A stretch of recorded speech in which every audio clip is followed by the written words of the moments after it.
Hello everyone, welcome to the top. My name is Niharika Walia Bhatnagar and I am with you with the area of our Sankalp series, and this is our lecture number 12 of Sankalp series of AFM JIB AFM। और हम बात कर रहे हैं आज solvency ratios की। वैसे तो ये रेशोज थोड़ी सी हैं लेकिन ये इम्पोर्टेंट बहुत है। अब देखिए होता क्या है, ऑर्गेनाइजेशन के लिए जानना बहुत ज़रूरी होता है कि वो अगर कभी लोन ले ले तो क्या वो लोन रीपे करने लायक सिचुएशन में है भी कि नहीं। ये तो इम्पोर्टेंट है ना, कि वो ऑर्गेनाइजेशन अपने लोन्स टाइमली रीपे कर पाएगी कि नहीं कर पाएगी। इस चीज़ को देखने के लिए ऑर्गेनाइजेशंस क्या कर रही हैं, ऑर्गेनाइजेशंस अपनी सॉल्वेंसी रेशो चेक करती हैं कि वो कितनी सॉल्वेंट है। If you really want to understand ये टॉपिक कितना इंपॉर्टेंट है, आप यहाँ डिस्क्रिप्शन में जाएंगे तो यहाँ पर एक लिंक गिवन है, वो आपको ले जाएगा हमारी पीवाईक्यू बुकलेट की तरफ। पीवाईक्यू बुकलेट के थ्रू आपको आइडिया हो जाएगा कि किस तरह के क्वेश्चन पीछे पूछे गए हैं। इनफैक्ट 23 से लेकर अब तक का सारा एएफएम के एग्जामिनेशन का सब कुछ आपको उसमें मिल जाता है। तो उससे मुझे लगता है ये बेनिफिट हो जाता है कि आपको पता चल जाता है किस तरह के क्वेश्चंस आते हैं और किस तरह से मेरी प्रिपरेशन होनी चाहिए, व्हाट आर द एरियाज जिस पर मेरे को फोकस करना ही है। So if you are preparing for this examination then definitely go ahead and check it out. Description में जाइए, उस लिंक पे क्लिक कीजिए, it will take you to our PYQ, right. And it is downloadable and freely downloadable, plus आप इसको print out लेकर आराम से पढ़ भी पाएंगे, right. So as I told you, आज हम बात करने वाले हैं about the area of solvency ratio. Solvency is basically the ability of an organization to repay the loans that it has taken. अब ये उसके लिए निकाले जाते हैं। अब ये इसका इम्पोर्टेंस क्या है, यहाँ पर इसका बेसिक ये इम्पोर्टेंस ये रहता है कि यहाँ से ऑर्गेनाइजेशन के लेंडर्स को आइडिया हो जाता है कि whether this organization is good enough to provide loans और नॉट। इसको लोन देने का फ़ायदा है हमको कि नहीं है। नहीं तो हम क्या फ़ायदा, अगर हमें लोन्स दें और हमें कोई बेनिफिट ना हो रहा हो तो वो तो बिल्कुल ही गलत चीज़ हो जाएगी ना। तो ऑर्गेनाइजेशन के लिए इसका एक बड़ा इंपॉर्टेंट रोल आ जाता है। So when we are talking about this specific area, how does it exactly work everyone. इसके अंदर ना हमारे पास में जब हम डिफाइन कर रहे हैं, सो ये कैसे चलता है, ये लॉन्ग टर्म और शॉर्ट टर्म दोनों को देखता है। बट नॉर्मली हम इसको जब स्टडी करते हैं ना, ऑर्गेनाइजेशन इसको सिर्फ लॉन्ग टर्म के लिए ज़्यादा देखती हैं। सॉल्वेंसी ना लॉन्ग टर्म से जोड़ देते हैं, लेकिन शॉर्ट टर्म सॉल्वेंसी भी उतनी इंपॉर्टेंट है। आपने मुझसे पूछा निहारिका मैम आप मेरे को पैसे दे पाओगे 4 साल बाद, मैंने बोला हाँ जी सर, मेरे पास इतना इनकम आता है, आपकी पेमेंट हो जाएगी। ये तो हुई कौन सी, हमारी लॉन्ग टर्म की सॉल्वेंसी की, क्योंकि 4 साल 5 साल की बात कर रहे हैं। लेकिन अगर आप पूछते हो कि मैम आप क्या मेरे को अभी के अभी जो मैंने आपको पैसे दिए हुए थे ऑन डिमांड मेरे को मेरे पैसे पूरे दो, अगर मैं आपको ऑन डिमांड आपके पैसे पूरे वापस कर पा रही हूँ, तो this is one particular situation ना, जहां पर आप और मैं बात करके ये बोल सकते हैं कि हाँ जी, यहाँ पर हम कह रहे हैं कि सॉल्वेंसी है शॉर्ट टर्म वाली। जब एकदम से, this is actually linked with liquidity, आपने एकदम से पूछा हर का मैम पैसे, मैंने बोला ये लीजिए, जब मैं ये चीज कर पा रही हूँ तो इसको हम लोग डिफाइन कर देते हैं स्पेसिफिकली इन दिस एरिया। ठीक है। सो यहाँ पर अगर हम इसकी डिटेल में बात करें तो पहले हम बात करेंगे लॉन्ग टर्म सॉल्वेंसी की, फिर हम जाएंगे शॉर्ट टर्म की। लॉन्ग टर्म सॉल्वेंसी में एक रेशो है जिसे कहते हैं fixed asset ratio. Fixed asset ratio कहती है फिक्स्ड एसेट्स को आप डिवाइड कीजिए आपके लॉन्ग टर्म फंड से। लॉन्ग टर्म फंड्स यानी आपके सारे लॉन्ग टर्म लोन्स, जहाँ पर आपके लॉन्ग टर्म लोन्स और दूसरे फंड्स दोनों आते हैं, जैसे शेयर कैपिटल, आपका जो शेयर में पैसा लगा हुआ है, आपके रिजर्व्स, ये दोनों इक्विटी वाला पोर्शन हो गए, और लॉन्ग टर्म लोन्स। जब फंड लिखा होगा ना, इसका मतलब सारा लॉन्ग टर्म वाला एरिया, थोड़ा सा नहीं, सारा का सारा लॉन्ग टर्म, बाहर वाला घर वाला सबका। तो यहाँ पर फिक्स्ड एसेट्स भी कौन से होते हैं, नेट। नेट यानी हमारे पास, नेट का मतलब होता है कि जितने भी हमारे पास हैं, मतलब आपकी टोटल जो फिक्स्ड एसेट्स है उसमें से आप माइनस क्या कर रहे हो, टोटल फिक्स्ड एसेट्स में से you will have to deduct depreciation वाले एरिया, और उसके बाद जो बच गई है वैल्यू उसके ऊपर ये कैलकुलेट होता है। ठीक है। So that's how we define this specific area of fixed assets divided by long term funds. ये भी रेशो के थ्रू निकाला जाता है। इसका रेशो अगर एक से, it is less than one, इसका मतलब ये है कि आपका वर्किंग कैपिटल जो है has been finance through long term funds. थोड़ा सा एरिया तो वैसे भी ऑर्गेनाइजेशन हमेशा फिक्स्ड से निकालते हो कि आपको एकदम से पेमेंट करना बड़ा मुश्किल हो जाएगा ना, अगर आपने अपने शॉर्ट टर्म फंड्स को थोड़ा सा लॉन्ग टर्म के साथ एसोसिएट नहीं किया हुआ। क्योंकि अगर आप सारा शॉर्ट टर्म से ही कर रहे हो तो जब तक आपको शॉर्ट टर्म में पैसा नहीं आएगा आप शॉर्ट टर्म की सारी पेमेंट नहीं कर पाओगे। वहीं आपने जो कोई लॉन्ग टर्म लोन लिया हुआ था उससे पैसा आएगा, फिर आप आगे पेमेंट करोगे, तो ऑब्वियसली आपके पास 1 रुपए, कुछ तो वैसे रुपए हैं ना जो आपके पास हमेशा अवेलेबल है, उसको ये लोग बड़ा क्रिटिकल मानते हैं। तो that is how they define this specific area, right. So इसको ये लोग यहाँ पर कह देते हैं कि हाँ दिस इज द रेशो, जो आइडली इसका लेस देन 1 होना इज गुड। अगर ये मोर देन 1 है, मतलब हमारे शॉर्ट टर्म सोर्सेज जो हैं वो हमारे फिक्स्ड एसेट्स को अभी सस्टेन कर रहे हैं, वो उसको फाइनेंस कर रहे हैं। अगर मेरे शॉर्ट टर्म को इतना ज्यादा करना पड़ गया कि मेरे शॉर्ट टर्म से पैसा निकाल निकाल कर हम अपनी लॉन्ग टर्म चीजों को दे रहे हैं, तो इसका मतलब हमारी ऑर्गेनाइजेशन के फाइनेंसेस क्लियर नहीं है। उस फाइनेंसेस के अंदर ये प्रॉब्लम आ रही है कि we are not able to repay our debts and everything, जिसके चलते मतलब देयर इज अ चांस कि कल को हम ना पे कर पाए, क्योंकि रीजन क्या है कि ऑर्गेनाइजेशन में इस चीज की क्लैरिटी नहीं है कि वो शॉर्ट टर्म वाली चीजें शॉर्ट टर्म से निपटा रही है। नो डाउट लॉन्ग टर्म वाला यूज होता है, लेकिन अगर आपकी लॉन्ग टर्म लोन्स के लिए भी आपको शॉर्ट टर्म वाला पैसा यूज करना पड़ गया, तो याद रखिए लॉन्ग टर्म प्रोजेक्ट्स में पैसा आने में टाइम लग जाता है। जब तक पैसा आएगा तब तक हमारा वो स्पेसिफिक क्रेडिटर गुस्सा हो चुका होगा, वो बोलेगा कि अब से मैं तुमको नहीं लोन दूंगा। तो उससे तो अच्छा है कि हमारी ऑर्गेनाइजेशन इस चीज के ऊपर ध्यान दे कि वो हमेशा अपना इतना पैसा लिक्विडिटी में रखे, और उसके लिए आपके लिए जरूरी है कि आप लॉन्ग टर्म वाले फंड्स को लॉन्ग टर्म के लिए यूज करो और शॉर्ट टर्म वालों को शॉर्ट टर्म के लिए। दोनों का अगर ये मिसमैच ज्यादा होने लग जाता है तो ऑर्गेनाइजेशन के लिए ये बहुत अलार्मिंग सिचुएशन है कि it will not be able to repay its loans and everything else in a, I would say, proper manner, है ना। अब बारी आती है इसके बाद की debt equity ratio, a very very important ratio जो मोस्टली बैंक्स चेक करते हैं जब भी आप हम लोन्स लेने जाएं। तो इसके कई वेरिएबल्स हैं। एक होता है external equities divided by internal equities, मतलब बाहर वालों का पैसा डिवाइडेड बाय अंदर वालों का, यानी इक्विटी शेयर होल्डर्स का। तो दिस इज योर डेट ऊपर आता है और इक्विटी नीचे आता है। तो इसी क्वेश्चन में लिखा हुआ है इसका फॉर्मूला क्या होगा, न्यूमरेटर क्या होगा और डिनोमिनेटर क्या होगा। ये इसका एक फायदा है इस रेशो का, इसको याद नहीं करना पड़ता। लेकिन जो सबसे ज़्यादा फॉर्मूला यूज़ होता है वो ये है कि आप long term debts divided by long term funds ले लीजिए। एक होता है ये वाला, एक्चुअल में जो यूज़ होता है ना वो ये वाला है, that is long term debt से सिर्फ शेयर होल्डर फंड्स को, यानी डेट को सिर्फ इक्विटी से डिवाइड करना। एक फॉर्मूला ये भी है कि डेट को टोटल जितने लॉन्ग टर्म पैसे लगते हैं उससे डिवाइड करना, यानी डेट को, डेट और इक्विटी दोनों लॉन्ग टर्म होते हैं ना, तो उससे डिवाइड करेंगे तो वो ये वाला फॉर्मूला है।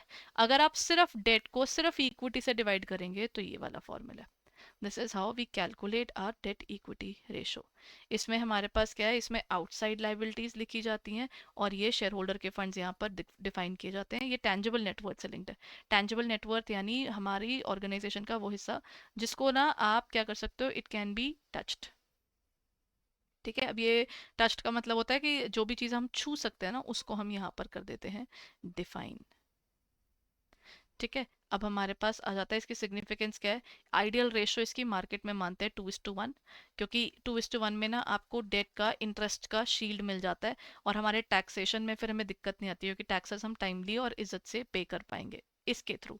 अब यहाँ पर इस रेशो का वैसे तो प्रैक्टिकल लाइफ में जितनी ये कम होती है उतना अच्छा होता है, बिकॉज अगर आप ये कहते हो कि आप डेट इक्विटी रेशो में 2:1 का मतलब ये है, अगर 1 रुपया मेरा है तो 2 रुपए बाहर के लगे हुए हैं, टोटल हमारी कंपनी में 3 रुपया लगा हुआ है, तो 3 रुपए में से 2 रुपए अगर बाहर वालों के हैं तो मुझे और लोन लेना हुआ तो मुझे कोई लोन देने ही नहीं आएगा। इसका ये नुकसान होता है अगर ये हायर साइड पर है तो। Debt equity ratio normally share holders के लिए, मतलब इट इज बेटर कि if equity share holders are equal to long term borrowed funds. Ideally जो प्रैक्टिकल लाइफ में बोलते हैं ना, मतलब बुकिश लैंग्वेज में 2:1 मानते हैं, लेकिन एक्चुअल लाइफ में कहते हैं जितना डेट कम होता है उतना अच्छा। जैसे यहाँ पे दिया हुआ ना, high proportion of borrowed funds may not be considered unsatisfactory if the business need investments in fixed assets and has an assured return of on its investment। अब ये कूल पार्ट क्या है इसके अंदर, अबिलिटी टू रीपे है। अगर organisation ने loan लिया भी हुआ है, ठीक है, लेकर बैठी है वो लोन, लेकिन अगर वो लोन रीपे कर पा रही है, फिर किस बात की लड़ाई। अगर तो वो ना रीपे कर पा रही हो फिर तो आप बोलो भी कि अरे ये ऑर्गेनाइजेशन रीपे तो कर नहीं पाती है तो इसको लोन क्यों देने। और अगर उसके पास जितने मर्जी लोन उठाई जाए, उसके पास रीपे करने के लिए पैसे हैं ना, फिर आप लड़ाई नहीं कर सकते। फिर तो this is the best thing कि ऑर्गेनाइजेशन क्योंकि रीपे कर पाएगी, इट इज़ बेटर कि हम इस चीज़ की तरफ झुकें और बोलें कि हाँ ये ऑर्गेनाइजेशन ठीक है, ये पे कर पाएगी तो इसको लोन देने में कुछ गलत नहीं है। ठीक है। तो वो डिपेंड करेगा अल्टीमेटली इसी के ऊपर। अब ये तो थी हमारी लॉन्ग टर्म सॉल्वेंसी की, अगर लॉन्ग टर्म में ऑर्गेनाइजेशन ने पैसे रीपे करने हैं तो उसे क्या करना है। अब उसके बाद नेक्स्ट पॉइंट आ जाता है current ratio. Current ratio define करती है हमारी शॉर्ट टर्म। शॉर्ट टर्म में हम लोग किस तरीके से पेमेंट्स कर पाते हैं। करंट रेशो को डिफाइन कैसे किया जाता है, current assets divided by current liabilities. Current assets divide by current liabilities को हम कैसे डिफाइन करेंगे, यहाँ पर हम कहते हैं ऑर्गेनाइजेशन के हमारे एसेट्स कितने लगे हुए हैं divide by current liabilities. Short term वाली चीज़ है ना, क्योंकि शॉर्ट टर्म सॉल्वेंसी की बात की जा रही है। करंट एसेट्स वो एसेट्स होते हैं जो एक साल के अंदर अंदर कैश में कन्वर्ट हो सकते हैं। करंट लाइबिलिटीज वो लाइबिलिटीज होती हैं जो एक साल के अंदर अंदर हमको पे ऑफ करनी होती हैं। तो anything which is done between with in one particular operating cycle और 1 ईयर, ठीक है, विच एवर इज लॉन्गर के हिसाब से जो भी इनमें से लंबा होगा उसके विद इन अगर वो पेमेंट हो रही है तो आप उसे करंट काउंट करते हैं। अब इनको लिया जाता है। अब कैश में करंट एसेट्स में क्या आता है, हमारा कैश भी आ गया, हमने कोई एक्सपेंसेस पे किए हैं, इन्वेंट्री जो अपने पास पड़ी है, कोई लोन्स हैं जो हमने ले रखे हैं, ठीक है। लूज टूल्स नहीं इसमें काउंट करते, बाकी सब काउंट करते हैं इसके अंदर। कैश में हमारे पास में अगर कोई इन्वेस्टमेंट्स पड़ी हैं तो वो भी इसमें काउंट होंगी, लेकिन एक साल से कम के लिए जो होल्ड कर रहे हैं।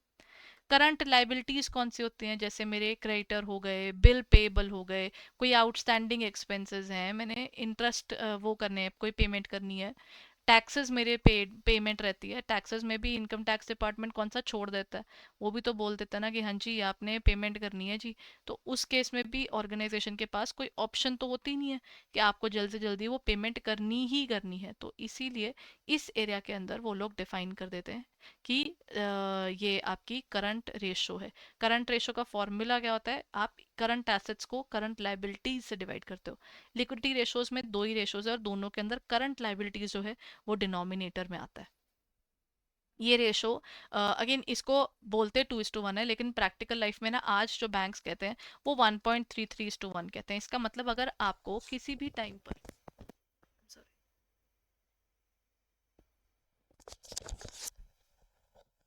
अगर आपको किसी भी टाइम किसी एक पर्टिकुलर पर्सन को 1 रुपया देना है तो आपके पास 1.33 एटलीस्ट 0.33 एक्स्ट्रा तो होना ही चाहिए ना। ये थोड़ी है कि आपके पास बिल्कुल भी पैसा ना हो, आपके पास कम से कम 0.33 एक्स्ट्रा होना चाहिए, ताकि अगर अभी उसको पैसे देने हो आपने ऐसे पकड़ा सको और उसके बाद भी आप अपनी इमरजेंसीज को मीट करने लायक फिर भी रहो। अब ये कहते हैं indicator of the firm's commitment to meet its short term liabilities. High current ratio indicate करती है इनएडिक्वेट यूजेज ऑफ फंड्स। अगर ये ज्यादा ही आपके पास पड़े है तो इसका मतलब आपने ना कैश इतना ज्यादा रखा हुआ है, वो कैश इन्वेस्ट तो आप कहीं कर नहीं सकते, वो कैश आपने ऐसे ही खुला छोड़ा हुआ है जिससे आपको कोई इनकम ही नहीं हो रही। इसका मतलब ये ऑर्गेनाइजेशन अपनी कैश को संभालने में अच्छी नहीं है, बुरी है। तो ये चीज़ एक इंपॉर्टेंट हो जाती है कि आपको ये बतानी ज़रूरी होती है।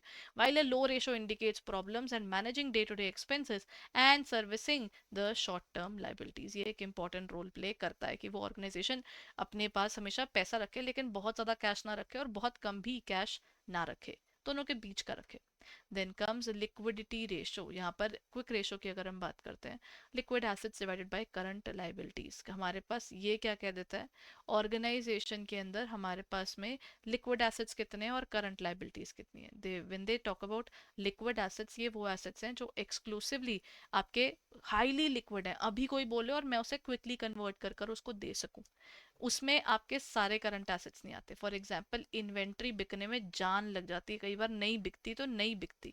एक इन्वेंट्री आपकी कंप्लीटली लिक्विड नहीं है, और दूसरी चीज आपके प्री पेड एक्सपेंस। एक बार मैंने किसी को टाइम से पहले पैसा दे दिया, अब मैं जाकर उससे पैसा मांग नहीं सकती हूँ कि सर मैंने ना आपको ना प्रीपेड रेंट दे दिया था 2 महीने का, आप ना मुझे पैसे वापस कर दो, मैं हर महीने आपको नॉर्मल दे दूंगा। उसको समझ में आ जाएगा कि मेरे पास पैसे नहीं है, तभी मैं लिक्विड क्रंच में आ रहा हूँ, पता नहीं आगे के पैसे दूंगा कि नहीं दूंगा, वो मुझे कभी नहीं देगा वापस पैसे।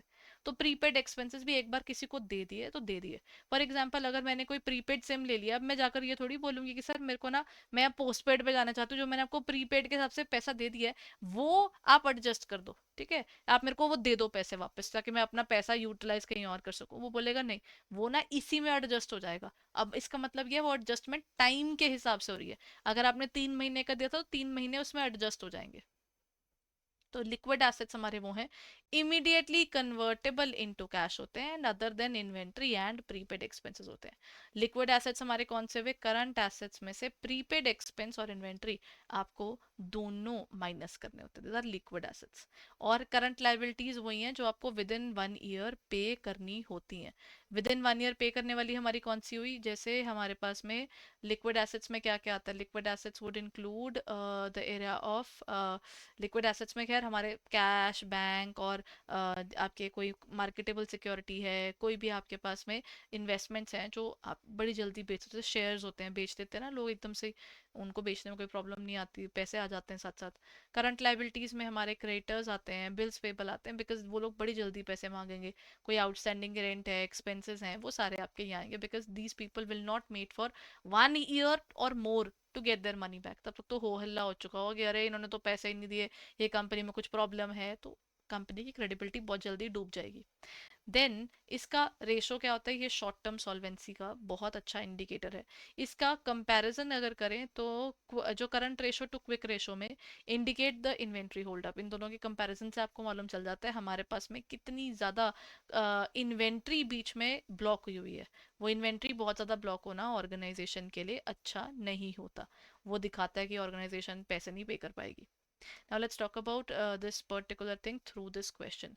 आपको करंट रेशो दी हुई है, दैट इज योर 4:1। ठीक है, कह रहे हैं कि 4:1 आपकी रेशो है और आपकी नेट वर्किंग कैपिटल इज 30,000। तो क्या मैं इसमें कह सकती हूँ C A divided by C L is equal to आपका 4:1 है। और वर्किंग कैपिटल का मतलब होता है आपका सी ए माइनस सी एल। क्वेश्चन कह रहा है आप करंट एसेट्स की वैल्यू निकालिए। Now this kind of question if converted into an MCQ will be of around 2 marks. आपका 4CL is equal to CA, यानी आपके करंट एसेट्स 4 टाइम्स लाइबिलिटी के बराबर है। तो मैं सब्सटीट्यूट करूं, अगर मैं अपना वर्किंग कैपिटल बोलती हूँ वो 30,000 है, करंट एसेट्स जो है उसका वैल्यू 4CL है और CL मेरा करंट लाइबिलिटीज की वैल्यू है, तो मैं 30,000 इज इक्वल टू 3CL कह सकती हूँ, 4 - 1 3। तो मेरी करंट लाइबिलिटीज हो गई 30,000 डिवाइडेड बाय 3। तो मेरी करंट लाइबिलिटीज आई हैं टोटल 10,000 रुपीज की, और जो मेरी ये करंट एसेट्स हैं वो उसका 4 गुना है। तो क्या मैं कह सकती हूँ this is 4 × 10,000 giving me an amount of rupees 40,000। That's how you define the value. इसके थ्रू हम क्वेश्चन को सॉल्व कर सकते हैं। Now comes another question for you. Company के केस में आपको बोला है डेट इक्विटी निकालिए। आपको क्या दिया हुआ है? करंट एसेट्स में आपको दिए हुए हैं share capital, reserves in surplus, long term debt और करंट एसेट्स। अब ध्यान दीजिए, ये वाली चीज क्या हमारे काम की है? अगर मैं डेट और इक्विटी की रेशो की बात कर रही हूँ, उसमें ये कौन सा है हमारा? सिर्फ और सिर्फ लॉन्ग टर्म डेट है, और ये मेरा क्या है? इक्विटी। इक्विटी यानी मेरी शेयर्स की वैल्यू और रिजर्व्स की वैल्यू। मेरा लॉन्ग टर्म डेट कितना है? लॉन्ग टर्म डेट है मेरा 5 लाख रुपीज का, और इक्विटी मेरी कितनी है? 8 + 2 10 लाख की। अब हमारे पास यहाँ पर क्या आया? 5 लाख डिवाइडेड बाय 10 लाख करूंगी तो ये आया 2:1, है ना। अब ये मेरी रेशो बन रही है, नहीं ये तो 0.5:1 आया, है ना। जस्ट अ मोमेंट, ये ना जब भी याद रखेंगे ना, इसका रेशो याद रखनी है आपने ना। एग्जैक्टली इसका होता क्या है, इसका रूल ये है कि जब भी आप ऐसे वाले क्वेश्चन करोगे ना, तो आपको जो आपका डिनोमिनेटर है वो हमेशा 1 होना चाहिए। तो आपको जब डिवीजन करनी है तो कंप्लीट डिवीजन करनी है, हाफ डिवीजन नहीं करनी कि ठीक है मोटा मोटा निकाल कर छोड़ दिया। तो ये आपका 0.5:1 आया। देन कम्स एक हम करें जो पेपर में क्वेश्चंस आए हुए, so let's talk about those as well. पहला क्वेश्चन आपका, ये बुक का ही क्वेश्चन है और ऐसा क्वेश्चन पेपर में आया भी हुआ है। The question says which among the following statements is true regarding the fixed asset ratio. इनमें से कौन सी चीज बिल्कुल सही है about fixed asset ratio? The ratio should not be less than one, the ratio of less than one, that a part of working capital has been financed through long term funds. A ratio of less than 1 indicates short term sources have been diverted to creation of fixed assets. और then हमारे पास दिया हुआ है fixed assets do not include net fixed assets और trade investments इसके अंदर। देखिए ये तो सच है कि ये फिक्स एसेट्स को तो वैसे भी इंक्लूड करता ही है ना, उसके बिना तो हमारा काम होएगा ही नहीं। अब ये तो एक मेजर पॉइंट आ गया ना, फिक्स्ड एसेट्स के अंदर हमारे पास में ना ये नेट तो काउंट होता ही होता है, इसमें कोई ऐसी दूसरी बात ही नहीं आती कि इसमें नेट काउंट होता है कि नहीं होता। इसको जो एक्चुअल बुक के अंदर की वर्डिंग्स है ना वो ये है कि ratio of less than one हमें शो क्या करता है कि ना वर्किंग कैपिटल जो है वो हमारी लॉन्ग टर्म लोन से फंड की जा रही है, थोड़ा सा हिस्सा लॉन्ग टर्म फंड्स का इसके लिए यूज किया जा रहा है। The answer here comes out to be B. देन हमारे पास में अच्छा इसके अंदर ये वाला फॉर्मूला क्या था, हो आपका आपको याद भी है formula, that is fixed asset divided by हमारा लॉन्ग टर्म फंड्स। ठीक है, लेस देन वन का मतलब होता है कि थोड़ा सा हिस्सा हम अपने शॉर्ट टर्म से निकालते हैं। ये working capital loans, working capital का ये नॉर्मली किया भी जाता है, हमारे लॉन्ग टर्म फंड्स का एक हिस्सा वर्किंग कैपिटल की स्टेबिलिटी मेंटेन करने के लिए रखा जाता है। सब कुछ शॉर्ट टर्म से होगा तो उसमें फ्लक्चुएशंस आएंगी, तो वो फ्लक्चुएशन संभाली कैसे जाएंगी। ठीक है ना। Which among the following is one of the limitations of accounting ratios? No financial aspects, window dressing, then inter-firm comparison or intra-firm comparison. अब अगर क्वेश्चन कहता है कि which among the following is one of the limitations, paper में अगर हम ये paper का थ्योरेटिकल क्वेश्चन आया हुआ था कि अकाउंटिंग रेशियोज की कौन सी इसकी लिमिटेशन है, इसमें कोई फाइनेंशियल एस्पेक्ट नहीं होता। देखिए एक तरह से अगर हम अकाउंटिंग रेशोज की बात करते हैं, फाइनेंशियल एस्पेक्ट तो वो पिक करता है, उसके बिना तो वो क्लैरिटी ही नहीं है, तो ये तो नहीं है। देन इंटर फर्म कंपैरिजन ये करता है, इसी के थ्रू फर्म्स एक दूसरे को अपने कंपैरिजन कर पाती हैं। इंट्रा फर्म कंपैरिजन मतलब विद इन द फर्म भी कंपैरिजन हो पाता है, तो वो भी एक इंपॉर्टेंट रोल प्ले करता है। बच क्या गया? विंडो ड्रेसिंग, जिसके कारण कई ऑर्गेनाइजेशंस खत्म हुई है। विंडो ड्रेसिंग का मतलब होता है हम विंडो पे तो बहुत अच्छा दिखाते हैं लेकिन पीछे सब कुछ गंदा पड़ा होता है।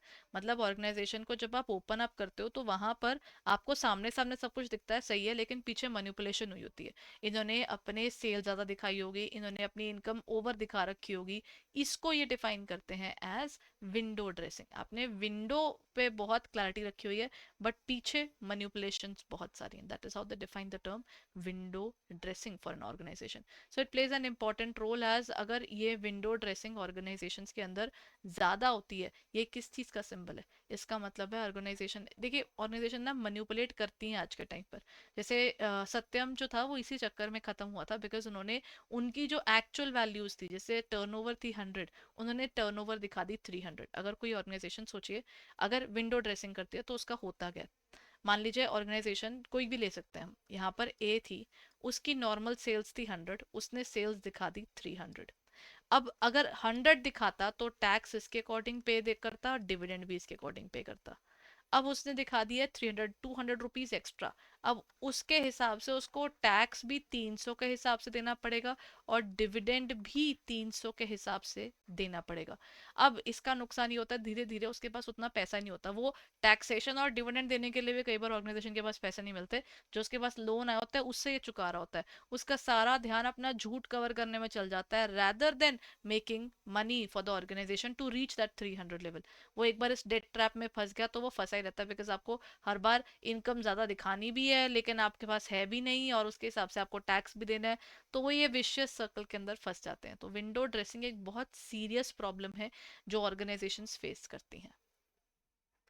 So this is it everyone, I hope ये पर्टिकुलर सेशन आपके लिए हेल्पफुल था। अगर ये था तो इसको लाइक करना मत भूलिएगा। ठीक है, so please go ahead and like it. And अब एक बार समझते हैं, if you are looking forward towards our courses so what can you do? अगर आप हमारे कोई भी कोर्सेज बाय करना चाहते हैं तो you can buy it on our website. As soon as you go on to our website that is edutap.in, जैसे ही आप उस पर जाएंगे यहाँ पर ना आपको उसका दिख जाएगा वी हैव कॉम्बो, यहाँ पर आपको हमारा कंप्लीट मास्टर कोर्स मिल जाएगा, चारों के चारों सब्जेक्ट इकट्ठे। आप उस पर भी चल रहा है कोड JIB 75, तो आपको 75% ऑफ मिल जाएगा।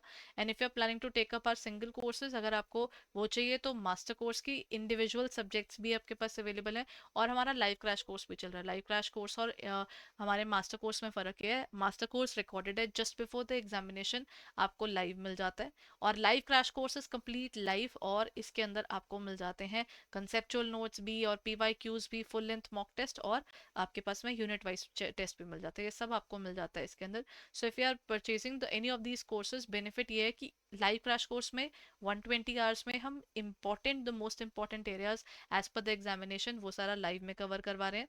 और देन मास्टर कोर्स के अंदर आपको सब चीज़ मिलेगी इंपॉर्टेंट, और जो भी बुक के अंदर दिया हुआ है सब कुछ ही वो थ्रू रिकॉर्डेड वीडियोस, तो अपनी पेस पर देख सकते हैं। ये आप हमारे साथ पढ़ेंगे, तो ये दोनों का फ़र्क है।